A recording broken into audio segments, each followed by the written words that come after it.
Meus irmãos, boa noite. Pela graça de Deus, estamos aqui mais uma vez, reunidos e unidos para, mesmo de maneira virtual, como temos falado, unidos aqui para adorarmos ao nosso Deus em espírito, em verdade. Um privilégio, mais uma noite, podermos adorar o nosso Deus. E eu gostaria de ler com os irmãos, para começarmos, Isaías capítulo 12. Nós vamos ler do verso 1 ao verso de número 6. Isaías capítulo 12. Momento este em que invocamos a presença do nosso Deus.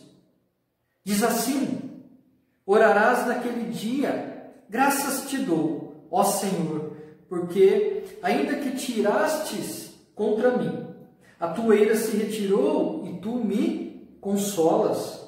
Eis que Deus é a minha salvação, confiarei e não temerei, porque o Senhor Deus é a minha força e o meu cântico, ele se tornou a minha salvação.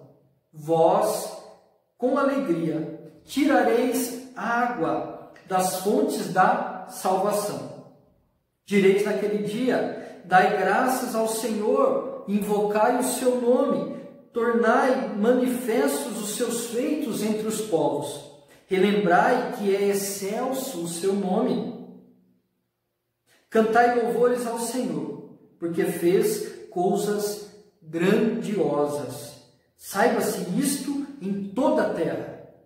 Exulta e jubila, ó habitante de Sião, porque grande é o Santo de Israel no meio de ti. Verso 2: eis que Deus é a minha salvação, confiarei e não temerei, porque o Senhor Deus é a minha força e o meu cântico, ele se tornou a minha salvação. Este Deus que nos salva, este Deus que nos tira o medo do coração, este Deus que verdadeiramente podemos confiar, é a Ele que nós estamos nesta noite aqui para prestar-lhe culto, adorar o seu nome, invocar a sua presença. Vamos orar neste momento. Pai de amor eterno Deus, te louvamos, ó Pai, por mais uma noite em que estamos aqui reunidos para adorar o teu nome. Obrigado, ó Pai, por ser um Deus presente, por suprir as nossas necessidades, por nos acompanhar em nossa caminhada. Suplicamos neste momento, ó Pai, que o Senhor venha a falar aos nossos corações. Use o teu servo, pastor Edival, para trazer a sua mensagem, que possamos ser confortados e confrontados pela tua palavra e sermos edificados, ó Pai, na tua palavra que nos dá sabedoria e nos dá esperança, ó Pai. Obrigado, Senhor, por nos tirar das trevas, nos trazer para a maravilhosa luz, por nos salvar, colocar em nosso coração uma esperança, uma segurança na pessoa bendita de Jesus Cristo. Esteja conosco nesta noite, esteja com cada lar que nos assiste, estejam com todos que se reúnem para adorar o teu nome, Pai. É no nome santo de Cristo Jesus que invocamos a tua presença, suplicando que todos os atos deste culto sejam tão somente para honrar e glorificar o teu santo nome. É no nome bendito de Cristo Jesus que nós oramos. Amém. Vamos neste momento cantar o hino de número 28, Coroação. Adoremos ao nosso Deus.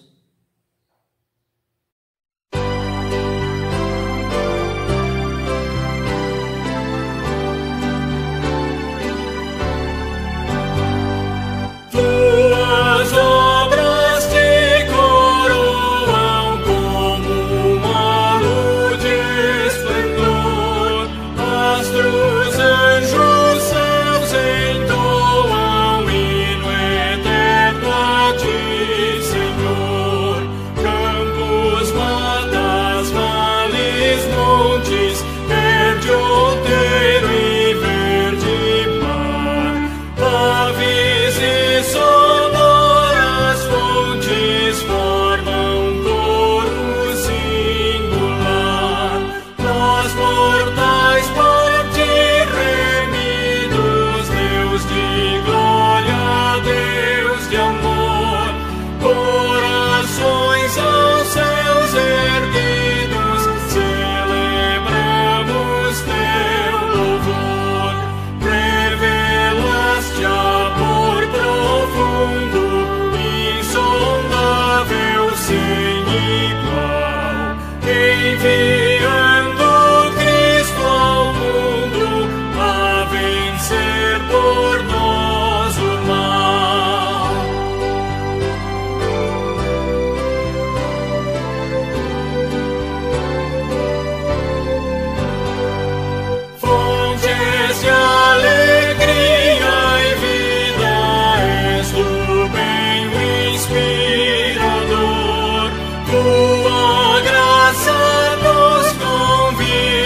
triunfal, cantaremos gratos hinos na jornada até o final.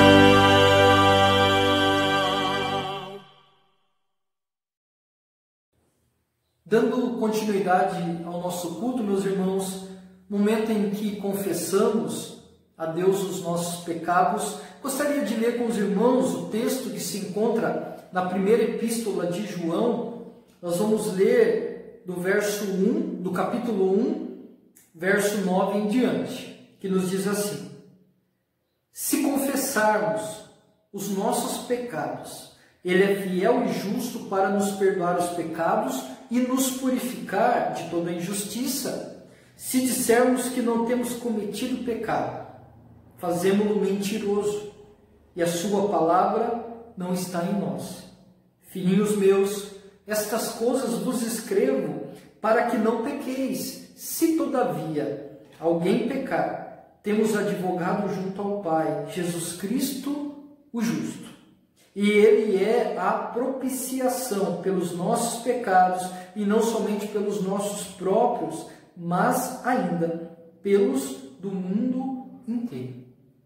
Há uma promessa aqui feita, que se confessarmos os nossos pecados, Ele é fiel e justo para nos perdoar e nos purificar. Se pelo contrário, nós falarmos que não temos cometido pecado nenhum, nós chamamos o próprio Deus de mentiroso. Como diz, se não dissermos que não temos cometido pecado, fazemos-lo mentiroso. Chamamos a Deus de mentiroso, porque Ele próprio diz que nós pecamos.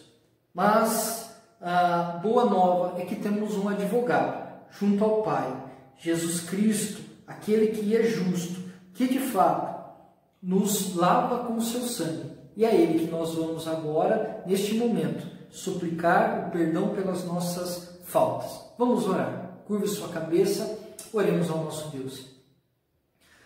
Pai de amor, eterno Deus, já invocamos, ó Pai, a Tua presença, sabemos que conosco Tu estás, e neste momento, ó Pai, queremos confessar os nossos pecados, confessar as nossas faltas, pedir, ó Pai, perdão por tudo aquilo que temos feito, que é contrário à Tua vontade, que é contrário à Tua palavra que foi revelada a nós. Nos perdoe, ó Pai, quando falamos coisas que não deveríamos falar, quando pensamos coisas que não deveríamos pensar, quando deixamos de fazer aquilo que deveríamos fazer. Perdoe-nos, ó Pai.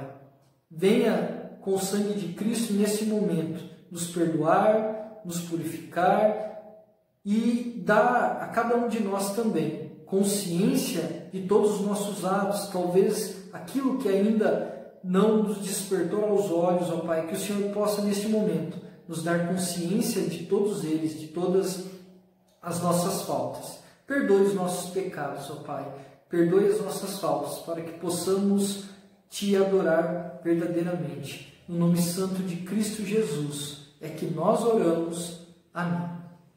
Meus irmãos, vamos agora ouvir a palavra do Senhor com nosso pastor Edival, que nos trará a mensagem nesta noite. Que Deus abençoe. Okay. Boa noite, irmãos e irmãs, graça e paz, e uma abençoada noite de domingo e uma abençoada semana para todos. Mais um domingo, dia do Senhor, dia de adoração, dia em que tributamos a Deus toda a honra, toda a glória devidas a Ele. E nos alegramos por estar mais uma vez aqui para compartilhar com a igreja, nossos ouvintes, a preciosa palavra do nosso Deus. Por 2 domingos estivemos meditando basicamente em Isaías e Jeremias sobre o tema o cansaço de Deus com as atitudes humanas. No domingo passado, nós estivemos respondendo a 2 perguntas a respeito desse tema, respondendo à luz das Escrituras, Isaías, Jeremias e outros contextos das Escrituras. Primeira pergunta que respondemos: quem foram aqueles que causaram cansaço em Deus com as suas atitudes? E a segunda pergunta que respondemos: que atitudes essas pessoas tomaram para cansar Deus? Vimos, respondendo à primeira pergunta, quem cansou Deus com as suas atitudes foi o seu próprio povo, o povo da sua aliança, como está em Isaías 1, Judá e a sua capital, Jerusalém. Cansaram Deus com 4 atitudes, como vimos. A primeira foi a apostasia. Eles abandonaram o Senhor, deixaram Deus, os estatutos de Deus, para seguir os estatutos, os costumes, os princípios das nações pagãs ao seu redor. Então, eles abandonaram Deus. Apostasia. A segunda atitude que irritou Deus, deixou Deus cansado, foi o seu culto hipócrita. Eles adoravam Deus, como Isaías disse mais na frente, só com os lábios, mas o coração estava longe, o coração estava no mundo, no pecado. Terceira atitude, idolatria. Eles passaram a adorar os deuses das nações. E a quarta atitude que cansou Deus, de acordo com o texto do próprio Isaías, foi a mudança de costumes, dos princípios éticos, morais e espirituais. Tornaram-se pagãos como as demais nações. E depois, quem mais cansou Deus? As nações que estavam ao redor. Elas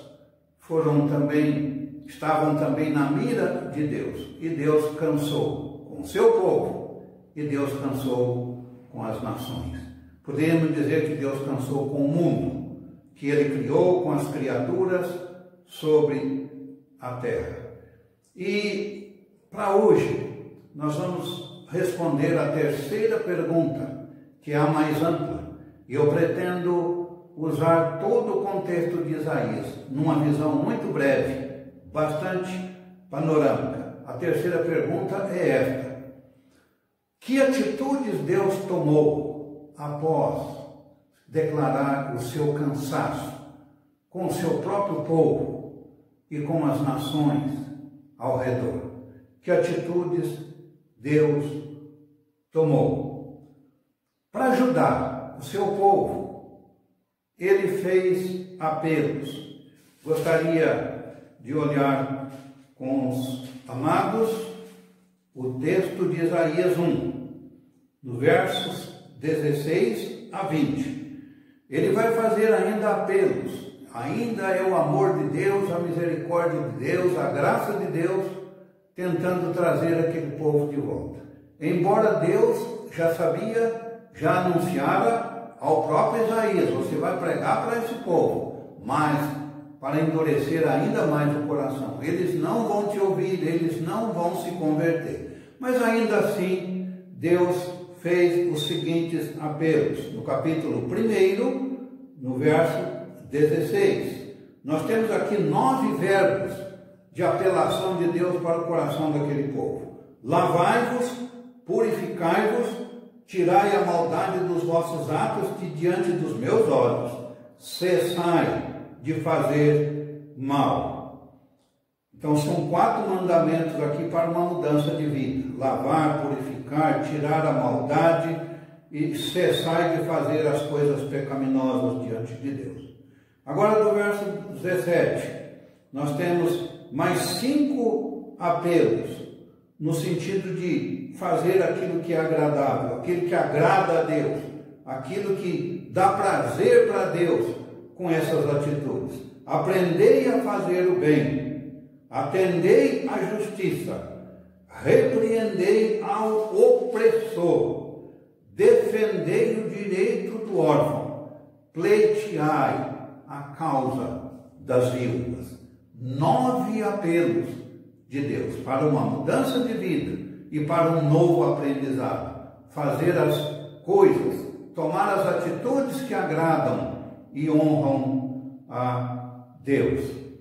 Então, na sequência, outro apelo para que Israel ou Judá, o povo de Deus, voltasse para ele. Verso 18 a 20. Vinde, pois, arrazoemos, diz o Senhor. Então, depois de uma mudança de vida, voltem para mim. Venham, vamos arrazoar, vamos discutir o assunto, vamos conversar, vamos continuar tratando da nossa aliança. Ainda que os vossos pecados, aqui agora é uma promessa de Deus, caso se arrependessem e emendassem de vida, ainda que os vossos pecados sejam como escarlata, eles se tornarão brancos como a neve. Ainda que sejam vermelhos como carmesim, se tornarão como a lã. Se quiserdes e ouvirdes, comereis o melhor desta terra. Aqui, esta promessa é preciosa. Se vocês mudarem de vida, vão continuar nesta terra, usufruindo da herança que Deus lhes concedera. Mas se fordes rebeldes, se não ouvirem esses apelos, verso 20, se recusardes e fordes rebeldes, sereis devorados à espada, porque a boca do Senhor o disse. Disse lá em Deuteronômio: se vocês quebrarem a minha aliança, eu tiro toda a herança que estou concedendo a vocês. Então, logo Deus declarar o seu cansaço, ele fez estes apelos, sabendo que não iam ouvir, porque Isaías já sabia que ia pregar para endurecer-lhes ainda mais o seu coração. Pois bem, diante então desta recusa, deste endurecimento, que outras atitudes Deus toma? Com as nações, ele também declara a sua rejeição, os seus ais e os seus contras. Para a nação de Israel, ele anuncia então o seu final. Eu quero ler aqui no capítulo 5 a parábola da rejeição mesmo. A parábola preciosa.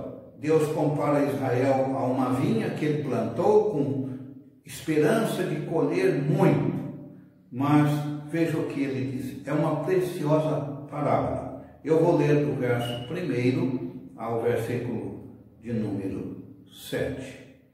Agora cantarei ao meu amado o cântico do meu amado, a respeito da sua vinha. O meu amado teve uma vinha num outeiro fertilíssimo. Sachou-a, limpou-a das pedras e a plantou de vides escolhidas. Edificou no meio dela uma torre e também abriu um lagar. Ele esperava que desse uvas boas, mas deu uvas bravas. Agora, pois, ó moradores de Jerusalém e homens de Judá, julgai, vos peço, entre mim e a minha vinha.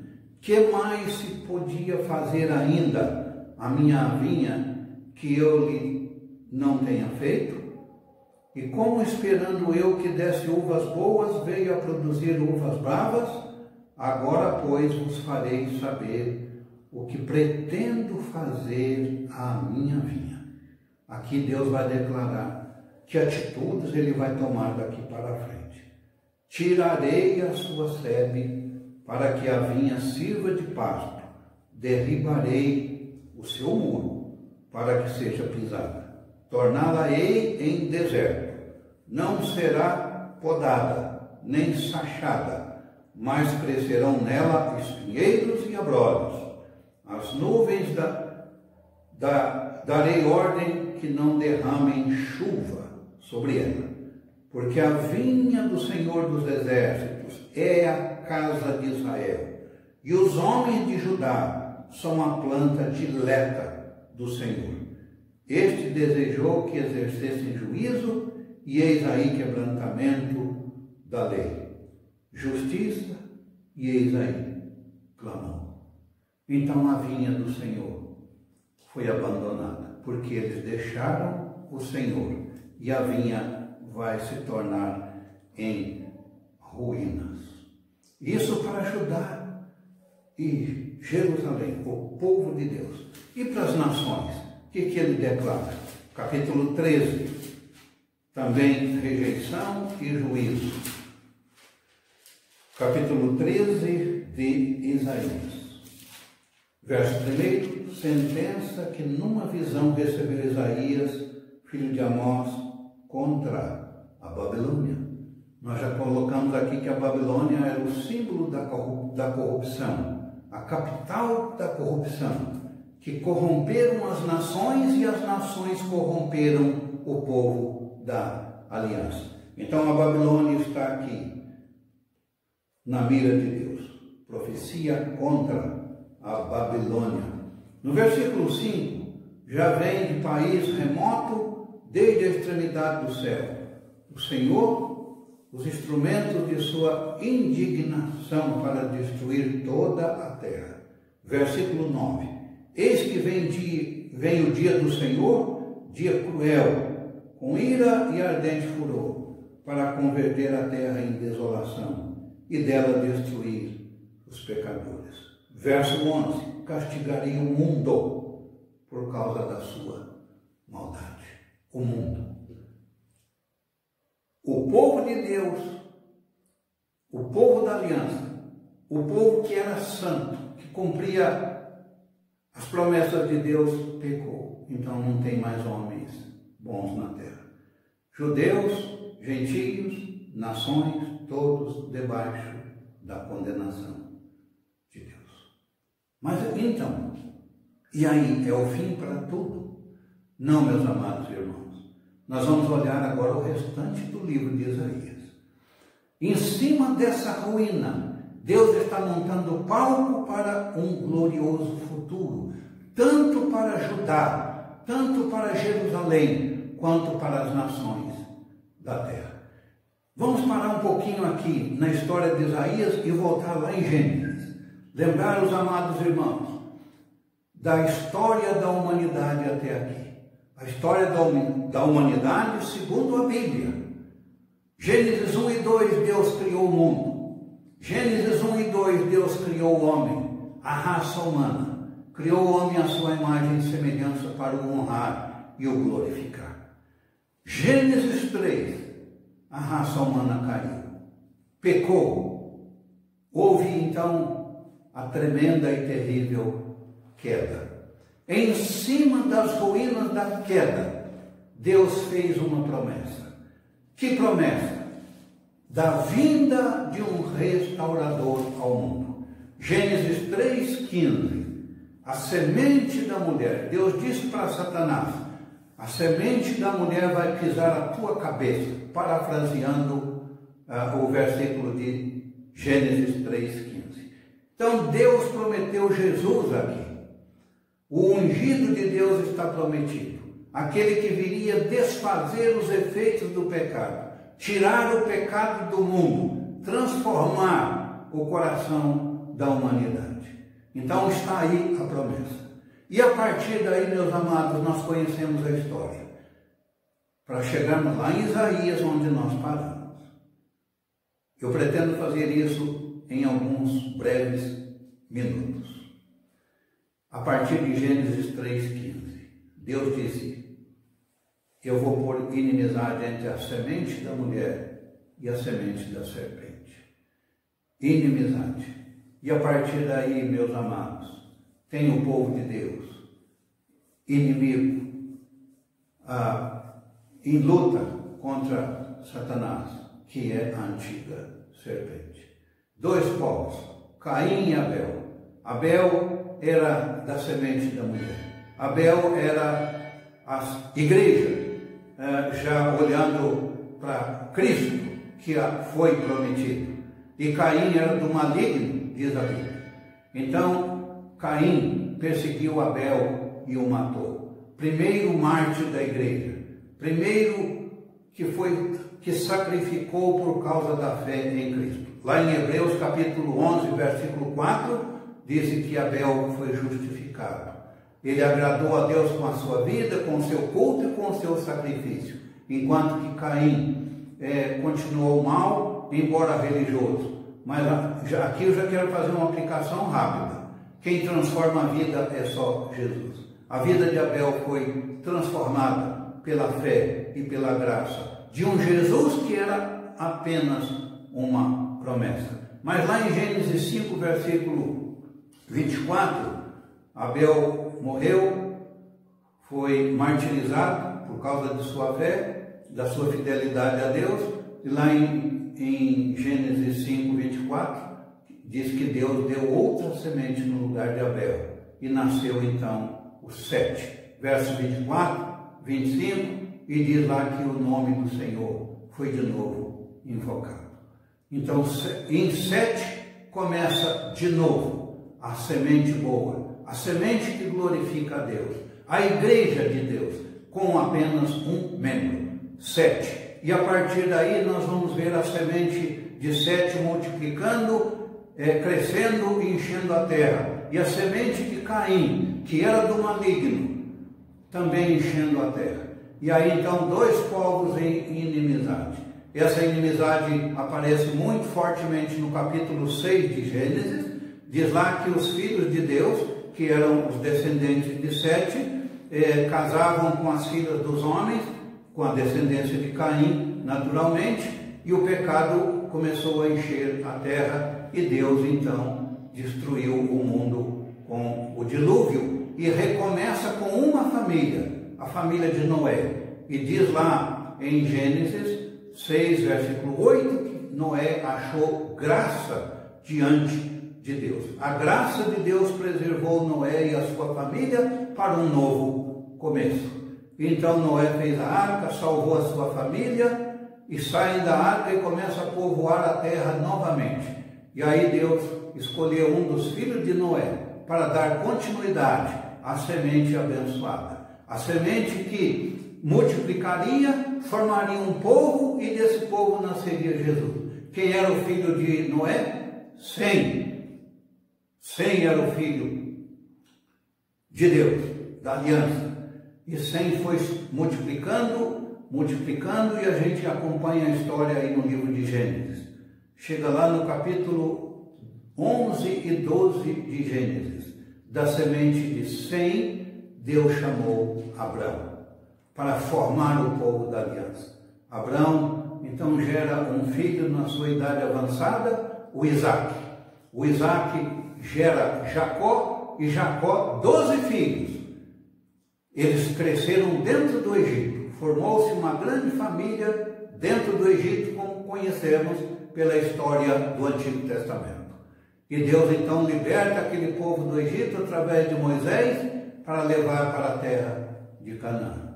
Quando Deus chamou Abraão, disse: Abraão, a tua semente vai multiplicar muito, e em ti e na tua semente todas as nações da terra serão abençoadas. E Abraão então foi multiplicando, formou o povo de Israel, que Deus tirou do Egito e levou para a terra de Canaã. Tirou lá de Ur dos Caldeus e pôs no centro geográfico da terra, o povo de Deus, para servir de luz para os gentios. E Deus disse: através de vocês, da vida de vocês, vocês vão mostrar que eu sou o Senhor deste universo. Israel foi colocado no centro da terra, porque ali Jesus nasceria mais tarde, para abençoar todas as nações da terra. Pois bem, Israel cresceu, formou-se um grande povo, veio lá na terra de Canaã o tempo dos juízes, dos reis, e aí chega no rei Davi, Salomão, e Israel tornou-se num reino poderoso. Encantou o mundo encantou com o modo de vida do povo de Deus, do povo da aliança, seguindo os estatutos que Deus havia ensinado a este povo. Mas depois da morte de Salomão, o reino se dividiu em dois. Ficou Judá e Israel do norte. Mais tarde Israel foi levado para o cativeiro da Síria, conforme vimos já no domingo anterior. o reino de Israel afastou de Deus, foi levado para a Síria. E Isaías está trabalhando com a tribo de Judá no nosso contexto das pregações de domingo passado e de hoje. Então nós chegamos aonde paramos. E daqui para frente, quais são as atitudes de Deus? Pois bem, depois dessa rejeição toda, eu quero ler em Jeremias. Deus então declarou o futuro para Judá e o futuro para as nações, futuro de juízo, mas Jeremias, capítulo 25, 8 e 9. Jeremias 25, 8 e 9. Portanto, assim diz o Senhor dos Exércitos, visto que não escutastes as minhas palavras, eis que mandarei buscar todas as tribos do norte, diz o Senhor, como também a Nabucodonosor, rei da Babilônia, meu servo, e os trarei contra esta terra, contra os seus moradores e contra todas estas nações em redor. Veja bem, Deus disse, Nabucodonosor é o meu servo, para trazer o juízo, o castigo sobre o meu povo e sobre todas estas nações. Pois bem, verso 10, 11 e 12 desse mesmo capítulo. Farei cessar entre eles a voz de folguedo e de alegria, voz do noivo e da noiva, e sons das mós e luz dos candeeiros. Toda esta terra virá a ser um deserto e um espanto entre todas as nações. Ou melhor, estas nações servirão ao rei da Babilônia 70 anos. Então Jeremias já deu o tempo do castigo, da pena, 70 anos de cativeiro, pagando assim o preço da sua apostasia, da sua idolatria, do seu culto que cansou o Senhor. Bem, vamos olhar agora para as profecias messiânicas, para o futuro para a nação de Israel e o futuro para as nações. Aqui nós temos o centro do livro de Isaías, a preciosa mensagem de esperança. Aqui tem punição, como nós acabamos de ler em Jeremias, mas o futuro será muito glorioso. Nós vamos ver que primeiro, antes de profetizar a vinda de Cristo para redimir o mundo, salvar o seu povo e salvar as nações, Deus previu a vinda de Ciro. Eu quero ler esta pequena... Isaías, então, vai profetizar o futuro abençoado para o seu povo, e ele então profetiza mais ou menos 100 anos antes a vinda de Ciro, o rei da Pérsia, que libertaria Israel do cativeiro, do antigo cativeiro da Babilônia. Então vamos ler no capítulo 45 de Isaías, versos 1 em diante. Assim diz o Senhor ao seu ungido, a Ciro, a quem tomo pela mão direita, para bater as nações ante a sua face e para distingir os lombos dos reis e para abrir diante dele as portas, que não se fecharão. Eu irei adiante de ti, e endireitarei os caminhos tortuosos, quebrarei as portas de bronze e despedaçarei as trancas de ferro. Dar-te-ei os tesouros escondidos e as riquezas encobertas, para que saibas que eu sou o Senhor, o Deus de Israel, que te chama pelo teu nome. Verso 4. Por amor do meu servo Jacó e de Israel, meu escolhido, eu te chamei pelo teu nome e te pus sobrenome, ainda que não me conheças. Então, 100 anos antes, Deus profetizou através de Isaías o futuro abençoado da sua nação, que ele usaria Ciro como o seu ungido para libertar Israel do cativeiro. E depois, então, desta profecia, nós vamos rapidamente considerar as profecias messiânicas. Em Isaías, rapidamente, vamos olhar então para Isaías 7,14. Portanto, o Senhor mesmo vos dará um sinal. Eis que a Virgem conceberá e dará à luz um filho, e lhe se chamará Emanuel. Então, a profecia de Cristo foi prometido lá em Gênesis. E Isaías, muito lá na frente, está anunciando a sua chegada. Capítulo 9 de Isaías, capítulo 9, versos 1 e 2. Mas para a terra que estava aflita, não continuará a obscuridade. Deus, nos primeiros tempos, tornou desprezível a terra de Zabulon e a terra de Naftali. Mas nos últimos, tornará glorioso o caminho do mar, além do Jordão, Galileia dos gentios. O povo que estava em trevas viu grande luz.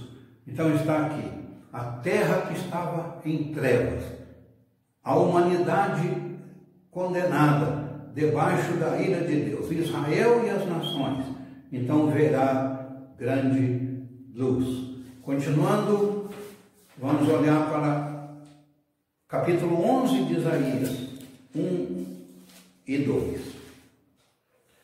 Do tronco de Jessé sairá um rebento, e das suas raízes um renovo. Repousará sobre ele o Espírito do Senhor, Espírito de sabedoria, de entendimento, Espírito de conselho e de fortaleza, Espírito de conhecimento e do temor do Senhor. Está aqui, mais uma vez, promessa para a chegada de Jesus Cristo ao mundo. E daqui para frente, Isaías, então, profetiza o futuro do povo de Deus, o futuro da igreja. E eu quero olhar rapidamente com os irmãos no capítulo 43 de Isaías, verso 24. Isaías 43, verso 24. Não me compraste por dinheiro cana aromática, nem com a gordura dos teus sacrifícios me satisfizeste, mas me deste trabalho com os teus pecados e me cansaste com as tuas iniquidades. O cansaço de Deus lá do passado está sendo mudado agora. Versículo 25. Eu mesmo sou o que apago as tuas transgressões, por amor de mim e dos teus pecados. Não me lembro. Então, futuro para este povo de perdão e de restauração. Isto é precioso, irmãos. Por isso que o livro de Isaías é um livro extraordinário. Ele anuncia juízo, castigo, mas anuncia também esperança e salvação. Isaías, nós vamos ver então no capítulo 56, versículos 6 e 7. Aos estrangeiros que se achegam ao Senhor para o servirem e para amarem o nome do Senhor, sendo deste modo servos seus, sim, todos os que guardam o sábado e não o profanando, abraçam a minha aliança. Versículo seguinte, que é o 7. Também os levarei ao meu santo monte e os alargarei na minha casa de oração. E os seus holocaustos e os seus sacrifícios serão aceitos no meu altar, porque a minha casa será chamada casa de oração para todos os povos. Aí está, meus amados irmãos, o futuro glorioso do povo cristão, da nova igreja formada pelo Senhor Jesus. O novo Israel que Deus então formaria. Preciosa profecia do profeta Isaías.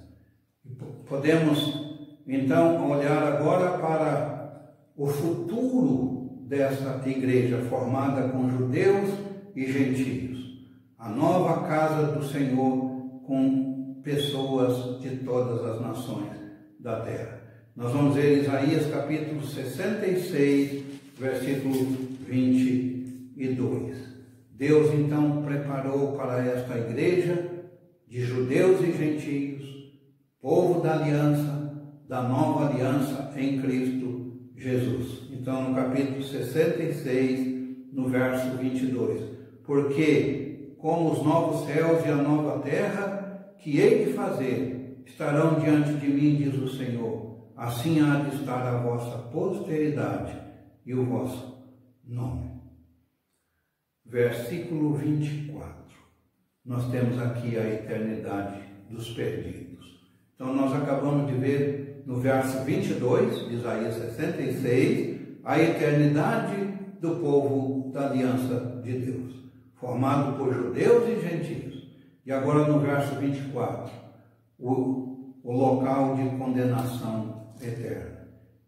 Eles sairão e verão os cadáveres dos homens que prevaricaram contra mim, porque o seu verme nunca morrerá, nem o seu fogo se apagará, e eles serão um horror para toda a carne.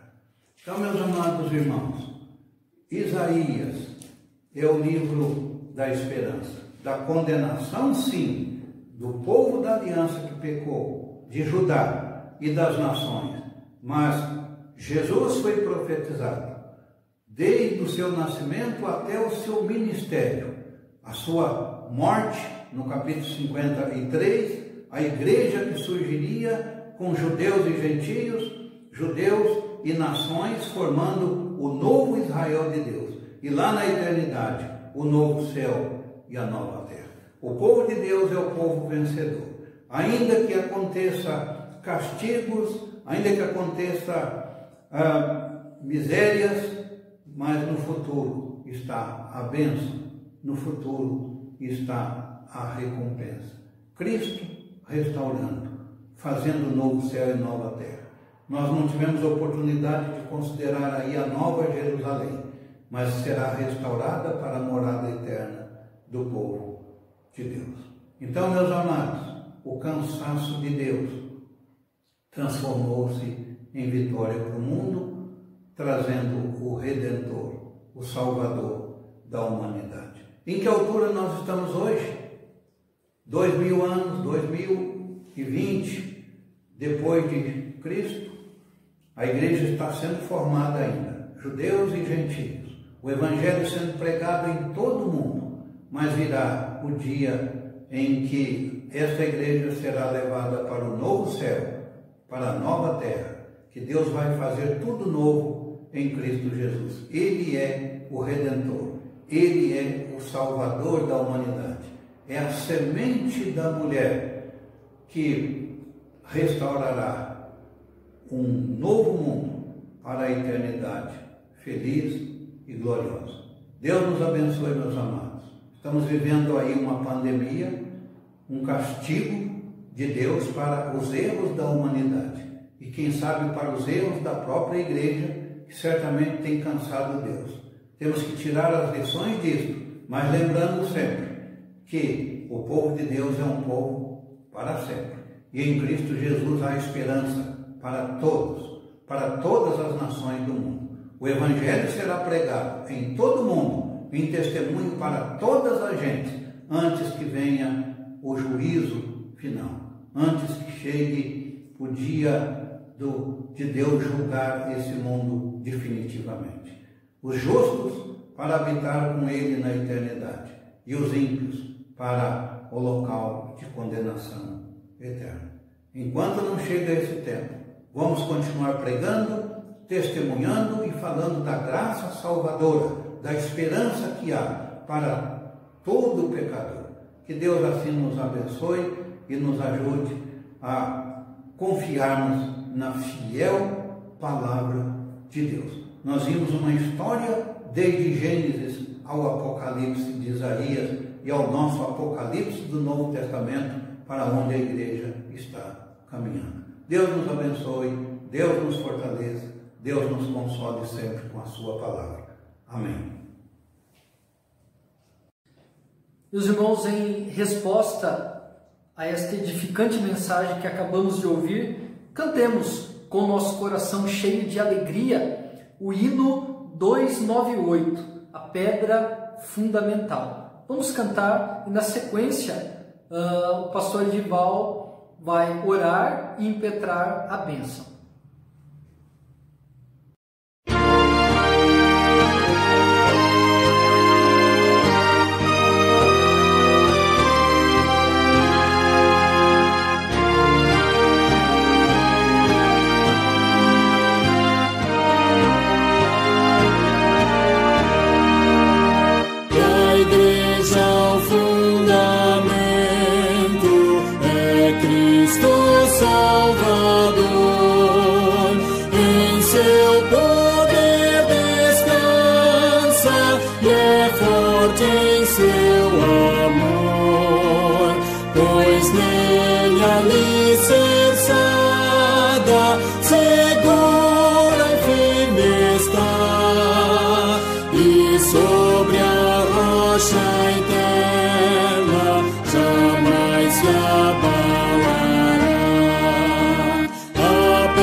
Senhor, e muitos pecadores aqui em contrição se tornem templos santos de tua habitação.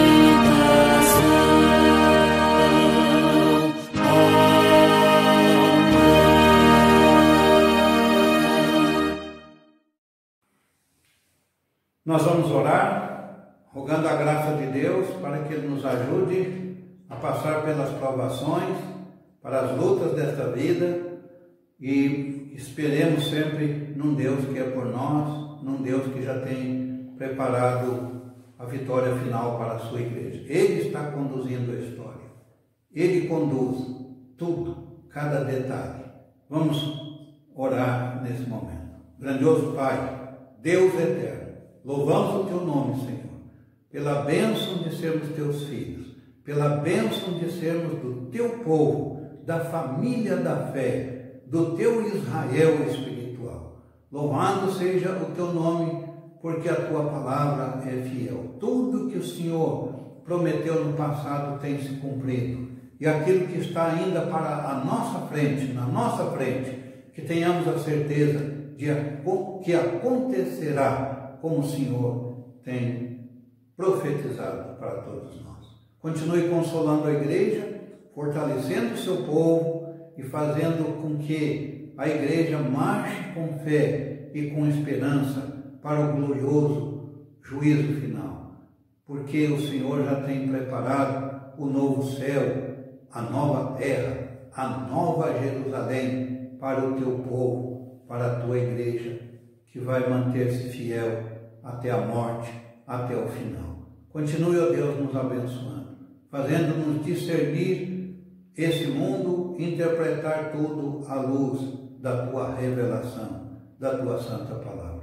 Louvamos-te, ó Deus, pelo maravilhoso livro do profeta Isaías, que nos tem ensinado tanto e que tem transmitido para os nossos corações esperança e certeza de que em Cristo já somos mais do que vencedores. Abençoa, Deus, a nossa igreja, abençoa-nos em mais uma nova semana, faz-nos andar com o Senhor em cada momento da nossa vida. Pedimos-te o perdão para os nossos pecados, ajuda-nos, ó Deus, a glorificar o teu nome com as nossas atitudes, com os nossos feitos, com o nosso testemunho. Livra-nos do pecado que desagrada o Senhor, que entristece o teu Santo Espírito. Ajuda-nos para que tenhamos uma semana abençoada, para glorificarmos o Senhor com os nossos feitos. Tudo que pusermos à mão, seja da aprovação do Senhor.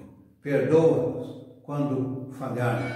Não nos deixe cair em tentação. Livra-nos do maligno, Senhor. É a oração que fazemos no nome santo e precioso de Cristo Jesus. Amém. Recebei a bênção.